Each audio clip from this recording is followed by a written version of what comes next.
When we talk about defending, we often talk about blocks, shapes, and pressing. But elite defending starts somewhere else: movement. Today, we'll break down how top teams defend without the ball by moving as a unit. Before we get into the heavy tactical side of defending, let's first focus on movement. Movement is one of the most underlooked and yet one of the most effective ways a team can execute a well-orchestrated defensive approach. Let's break this down into its two fundamental elements: zonal marking and man marking. Zonal marking is the idea that a defensive unit will prioritize marking the spaces that the opposition will look to exploit. This is oftentimes seen in clubs who look to defend in a mid-block. Let's use a back five example for this. The last line of defense would look to have the defensive leader. He would be responsible for communicating instructions to the last line of defense. He is also required to have good awareness, as he need to consistently analyze the opposition and prepare his defense. The other defenders would also be required to be able to understand where the threats are, as they would oftentimes be faced with 1v1 situations that could tempt the player in dismounting from the well-organized shape. The main idea from this is to move as a unit at all costs.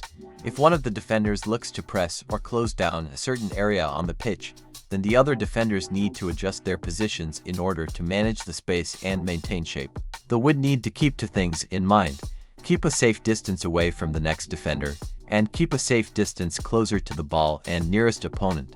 In modern football, this is well executed. We see teams look to prioritize the center of the pitch, forcing opponents wide, though the defenders would organize themselves in a way that allows for them to press effectively. Now we take a moment to understand man marking, and how both these two ideas are used by some of the best coaches in modern football. Man marking, unlike zonal marking, focuses on the idea of one of the players physically tracking and/or marking one of the opposition players in a 1v1 duel. In most cases, specific players could be assigned to mark certain players.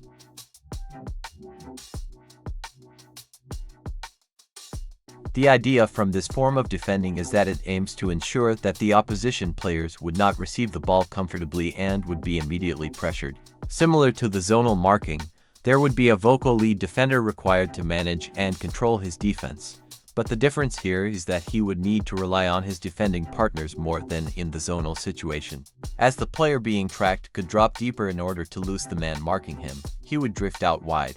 So in this form, defending, each defender has to take up more responsibility than in the zonal marking situation. Both these defensive approaches are good individual, but they have flaws. Looking at the zonal marking idea, opposition teams could easily look to play long balls into the target man or the man on the opposite side of the pitch, leading to space that could be easily exploited. Then the man marking. In this case, we could see the opposite looking to overload certain areas, meaning the team would not know who to man mark. This is concerning, but there's a solution: a combination of both. Zonal man marking. This idea combined both ideas into one ultimate defensive approach. This is how it would look like. Some of the defenders would look to defend the space, whilst others look to track specific players from the opposition.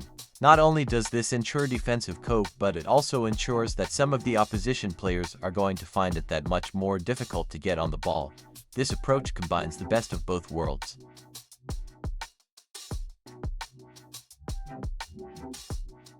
It, however, requires incredible focus from the whole defensive unit, as adaptations will be needed in the case of overload, or not necessarily needing to have multiple defenders deep. The lead defender is vital in this approach, as he needs to consistently adjust his defense in order to cope with the situation at hand.